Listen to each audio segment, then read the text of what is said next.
আজ তোমাদের সঙ্গে যে ভিডিওটা শেয়ার করছি সেটা একটু পুরনো, মানে ধরো অক্টোবর মাসের ভিডিও। আজ আমরা এসেছি একটা মোহামেডান বিয়েবাড়ি। এই বিয়েবাড়িটা ছিল আমাদের মালিকের শালির বিয়েবাড়ি। তো যাই হোক, ঘরের লোকই বলা চলে। সকল অফিস স্টাফ মিলে আমরা হাজির হয়ে গেছি বিয়েবাড়িতে।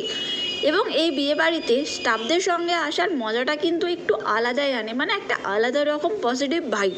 যাই হোক, বাইরে অনেক রোদ গরম, বিশেষ করে অনেক স্ট্রাগল করে আমরা খাবারের জায়গাটা অন্তত হাসিল করে নিয়েছি, মানে সিটটা। এবং আমরা খাবার উপভোগ করার জন্য বসে গেছি। মেনু সম্বন্ধে তোমাদের কিছু বলার নেই, কারণ মেনুটা তোমরা ভিডিওতে দেখতেই পাবে যে আমি এখানে কি খাবার খাচ্ছি। আর আশা করি যে বেশিরভাগ মোহামেডান বিয়েবাড়িতে এই মেনুটাই হয়। আমি তোমাদের সঙ্গে একটা কথা শেয়ার করছি, সেটা হচ্ছে যে কোনো বিয়েবাড়ি, ধরো আমি যেটা বলবো সেটা হয়তো অনেকজন রিলেট করতে পারো নিজেদের সাথে।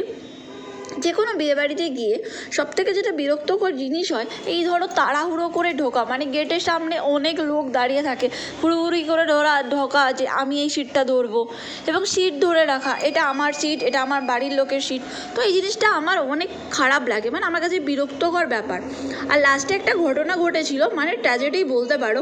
মানে পাশে এত লোকের ভিড় ছিল যে আমাদেরকে খাবার মানে কমপ্লিট না করেও উঠে আসতে হয়েছিল, কারণ তারা এত ঠেলাঠেলি করছিল এবং আমরা ভিডিও করছিলাম বলে তারা কমেন্ট পাস্টও করছিল। তাই আমরা খাবার ছেড়ে উঠেও গিয়েছিলাম। বাট খাবার ছিল দুর্দান্ত, যেটা অবশ্য বলার ব্যাপার আমার।